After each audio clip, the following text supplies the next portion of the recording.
ganito, gawin mo to, tapos tawagin mo ako kasi ako na naman magbantay ng bunso.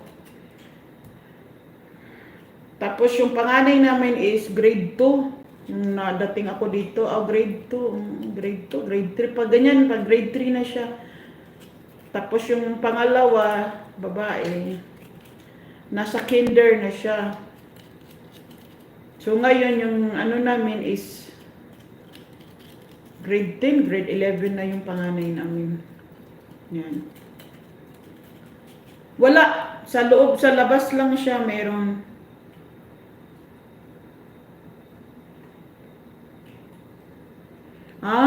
Okay. Kaya pala. Sa akin kasi, pag hindi ako masyadong busy, ganito talagang oras yung live ko, Sisi. Pag hindi ako naka-live, yun, busy talaga ako. Hindi mo pwede maanuan. Kasi minsan, kristal to. Kristal yung salamin namin. Yan. Pag nagpunta si Amo sa kusina, nakikita niya nakatindig yan. Kaya minsan, tinatago ko dito sa likod ko. Kasi alam naman nila na may white ako, nakikita nila yan. Kasi pag dumadaan sila sa gusto niya ng mga recipe, di ba dumadaan sa YouTube, makikita yung mga mukha mo doon. Makikita mo yung pangalan, biglang makikita yun. Kasi ang location is near ka sa location nila. Kaya makikita talaga nila.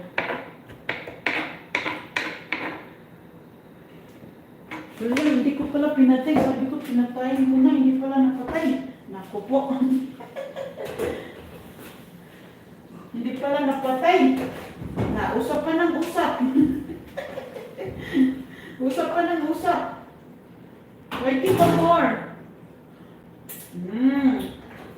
Sarap. Ayan na guys. Yan. Hindi na siya kailangan ng sabaw. Kasi pag nilalagay mo na yung sa kanin mo yung ulam mo, parang may sabaw na siya kasi lulukob na siya sa rice mo, sa kanin mo, di ba? Pero paraan oo, minsan magluluto kami ng bulad. Meron kami mga tuyo dito. Meron kami yung dirty kitchen lang. Ay, binalot pala sa kasama ko yung tuyo namin, yung bulad. Tuyo kasi minsan nangangamoy siya kahit hindi pa siya naluto. Luluto din kami ng isda. Siyempre, ilang araw kami nagpaksiw. Ilang araw lang din namin. Kaya maano ka naman, iba na naman, manok na naman ang kailangan. Anong bulad tuyo? Yung dried fish. Yan, magluluto din ako dito, magpiprito. Minsan yung kasama ko, ang utusan ko kasi ako, pag naamoy ako sa mga bata, daw, magsusumbong sa nanay ang baho-baho ko daw. Kasi kahit anong perfume mo, nandun yung amoy. Tuyo, oo, sabi. Bisaya kasi ako, Sisi Flor. Salamat sa paano mo ka sa atin, Sisi Flor, pagkikinig. Ayan. Tuyo, bulad yun sa amin. Ginamos. Ano ba yun sa inyo yung ginamos?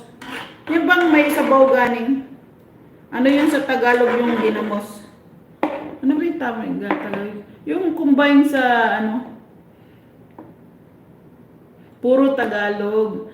Ano yung Daddy Roach yung ginamos sa Tagalog? Yung ginamos ba Sisi na parang tuyo din? Yan, isasala ko tong sauce niya guys. Para naman.